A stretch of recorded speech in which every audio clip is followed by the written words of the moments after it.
Hello students, this video is for class 8, the chapter 17, that is your pollution of air and water. So let's start this chapter.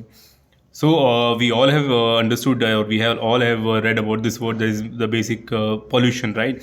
So what is pollution? Pollution is nothing when we say like if we are, it might be categorized as air pollution or water pollution depending on which one is getting polluted, right? So basically, pollution is nothing but you can say a high concentration of pollutants, right? That's the basic understanding that you need to have. So, what are pollutants? These are the chemical substances which are present in our surroundings, but when their concentration or the quantity basically increases up to a very high level and thereby causing discomfort to human beings or any other basically imbalancing the nature of balance of ecosystem and all, that time it causes pollution, right? So, as we generally know, what is the meaning of air or atmosphere? We have seen in the previous classes, air is nothing but a sort of mixture of gases having highest percentage of nitrogen. Then we have oxygen, and remaining 1% is nothing.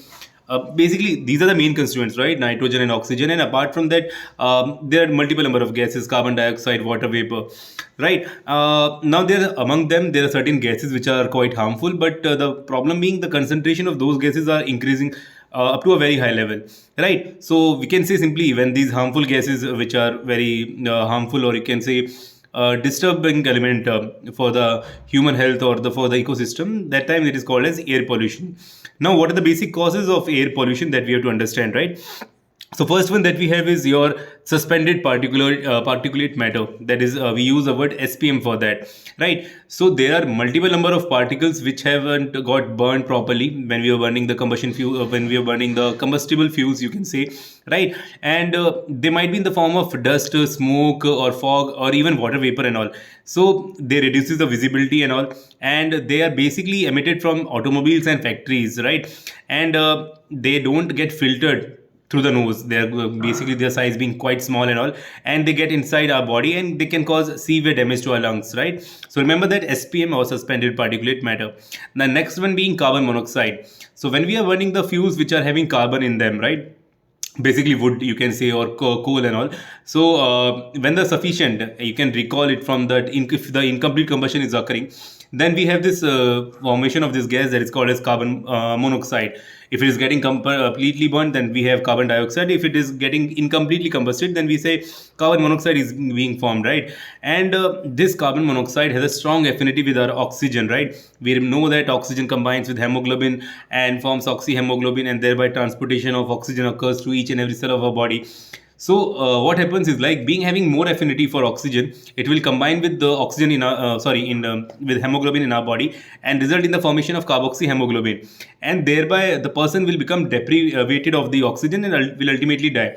And the problem being, it is a odorless gas, right? Reason being, you cannot differentiate it by smelling only. So even if some person is breathing it, they will not be able to distinguish whether it is a carbon monoxide or normal other gas that we are breathing, right? The next one comes sulfur dioxide, right? Again, a very harmful. And for this we have studied in detail in the nitrogen cycle also, right? So in the thermal power plants and all, and or we are burning coal and all, right? We know that some traces of sulfur are being there. So when they are being burnt, it results in the formation of sulfur dioxide. And this sulfur dioxide, what happens is, combines with oxygen during lightning and all, and then by combining with water that is being falling down in form of rain, all results in the formation of sulfuric acid, or we say that acid rain will occur. And this acid rain will cause severe, or you can say will hamper the completely the growth of crops and all, will destroy historical monuments and all. Okay, then same thing being happens with the nitrogen dioxide, right? Nitrogen dioxide basically is emitted basically from the automobiles and all, and similarly with the, as we have seen in terms of sulfur dioxide, it again combines with falling water. First, it will combine with oxygen during lightning and all, resulting in the formation of nitrogen trioxide, and again combining with water, resulting in the formation of nitric acid, and ultimately falling down in the form of acid rain. And one more being severe pollutant is being the CFCs, or we say chlorofluorocarbon. So as the name itself suggests, they have chlorine, they have fluorine, and they have carbons, and they are basically emitted from the refrigerators, or you can say or air conditioners, right? because the use has increased drastically over last 2-3 decades. So their concentration is increasing up to a very high level. And what it does is like they combines with the ozone layer, that is basically a layer which is 15 to 20 kilometer above the Earth's surface, and results in the depletion of ozone layer, right? So what happens with the cause of that is like if the ozone layer is getting depleted, then there are several severe effects that we'll be studying soon enough. Okay, right. Then next comes lead. So basically, the fuel that we use for our automobiles, whether it may be your CNG or your petrol or diesel and all. So and basically they have lead in them, and right. So what happens is like if prolonged, you can say the breathing of it occurs, right, it can cause serious ailments. You can say ultimately the people might be suffering from cancer also, right?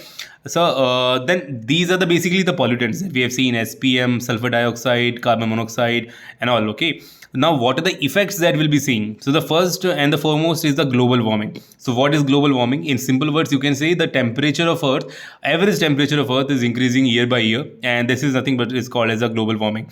So what is happening cause of global warming? You can say cause of the rise in temperature, the polar caps are melting and all.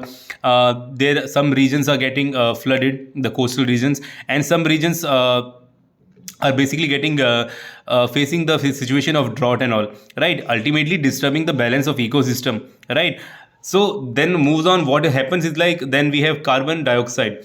Carbon dioxide is basically responsible for global warming, or you can say that it is a main contributing factor.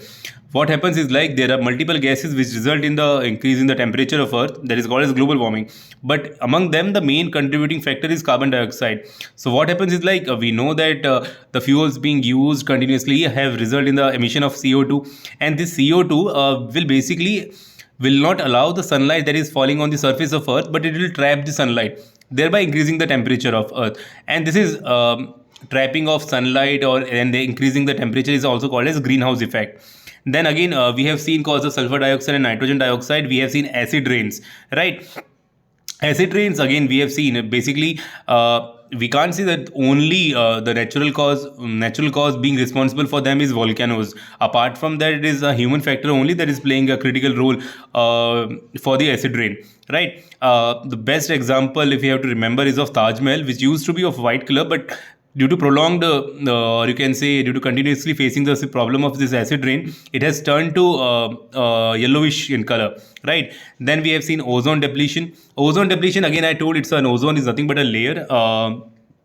Again, found 15 to 20 kilometer above the Earth's surface, and it basically protect us from the harmful UV radiation. That's again basically a component which is present in the sunlight, and if that happens is like the problem of skin cancer will rise abruptly, right? And it can damage your retina, causes conjunctivitis and all, and it basically hampers your immune system, right? So these are the general effects. And what are the effects on plants and animals that we'll say? Like if excessive UV is there, it may cause skin cancer, damage your eyes and all. Cause of acid rains, the crops will be damaged completely. Then seas are there, right? Due to the global warming, the level of those are increasing rapidly. Some areas are not getting sufficient rainfall, so they are facing drought-like situations. And then if acid rain occurs in a soil, on a land particularly, it hampers or it disturbs the pH level, or it disturbs the pH level of the soil and all. So what are the measures that one can do? Basically, you would have seen traffic police, they will keep on monitoring the pollution caused by the individual vehicles and all. We should plant more trees so that more CO2 being used by the plants and all. Alternative sources should be used which are less harmful, or producing less harmful gases and all, right? Factories and all should be constructed away from the residential areas is there. And the first and foremost thing should be there, the people should be made aware of it. Like general awareness should be increased to the people that what it may cause to the future generation, right? So next pollution that we have, that is second criteria, is of water pollution. Again, due to release of various harmful chemical and poisonous substances, water bodies, it might be a lake, pond, groundwater and all, they are getting polluted, right? The level of these harmful chemicals in these waters are increasing, right? So this is called as water pollution. So what are the sources of water pollution? Is like if you are living in a rural area, the first and foremost reason that comes into our mind is sewage, right? So what happens is like the untreated sewage being dumped into the water bodies, right? Or if it is being left in the open areas, it will disturb the water level, right? Then industries, what they will do, the harmful chemicals they will release directly into the water bodies, and it will contain severely toxic substances. And prolonged use of fertilizers and pesticides are being has been seen by the farmers of India. And what it does is like ultimately through the method of process of percolation, the groundwater level is there. We know that groundwater, and it is supposed to be pure water, pure form of water that we can drink, but that again is getting disturbed, right, because of the being chemicals. So what happens is like there's a process that occurs in ponds and lakes that is called as eutrophication. So if what is eutrophication? If the level of different type of nutrients increases in water up to a very high level, and the level of oxygen will go down, so several algae will grow in that. That is called as eutrophication. Now, what are the effects of it? The soil is getting polluted because of water pollution, birds are suffering, and right, then the industries, it disturbs basically the waste is being released by the industries, disturbs the aquatic life and all, right? These are the severe things, right? Now, purification of water, why it is critical? Although people might think of that our earth is having 70% of water, but what we should understand, less than 1% of water, right, less than 1% of water is fresh water, and 10% is available for use, and out of that also only 1% is being fresh water that we can directly consume, right? So ultimately we should be try to find out some methods so that we can purify the water, ultimately preventing us from the disease and all. So first and foremost simple method is being boiling the water. So if you are directly boiling the water for continuously 15-20 minutes, what will happen is like the germs might which are present, they will get killed and all, right? So it is being the foremost technique being used in the rural areas, right? Then we have reverse osmosis that we have seen. It's like water is being passed through a membrane, again membrane, I'll remind you, it's a chalni, right? Like structure through which the impurities will be separated, right? Then UV light. After this again, if I'm telling reverse osmosis, something which is followed in the RO purifier that we all have in our house and all. Then UV light is like the water that we consume. Before that, if we are subjecting it to UV light, it will again hamper or kill all the germs which are present in that, right? Now there is a concept of water treatment plant in the basically in the metropolitan cities and all. So we all have this municipal water and all. So what happens is like there are several steps to be followed for refining the water. So what are those steps? Basically it is coagulation, sedimentation, filtration and chlorination. Coagulation basically means what we are doing, we'll collect the water and we'll add this alum. Alum is again nothing but a compound of aluminium which has a tendency to combine with the different pollutants and ultimately making them heavy. So moving on to the second process, that is called as sedimentation. So once the alum combines with those particles, it will settle down, being heavier, density being more, they will settle down. And after that we have filtration, right? So after sedimentation, if certain impurities are being left, then we'll be passing through different filtering tubes and all. We use sand, gravel methods and all for filtration and all. And final step being that chlorination. If again certain germs are being present, right, so we add chlorine to that water, and chlorine again is highly is, you can say, it's a good or easily available disinfectant, killing all the germs and all. And then ultimately you are getting the water in your house. And what should be done for the conservation of water is simple, right? There are simple techniques that we can follow for preventing, right? If you are brushing your teeth or washing your hands and all, we should turn off the tap when not being used and all. Industrial waste is there, or right, or sewage water is there, it should be treated properly and then only discharged into the water bodies. Then if any sort of leakage is there for water, then we should we should check it out, right? We should not throw any sort of waste or chemicals into the water bodies. So that's it from this chapter, guys. Thank you.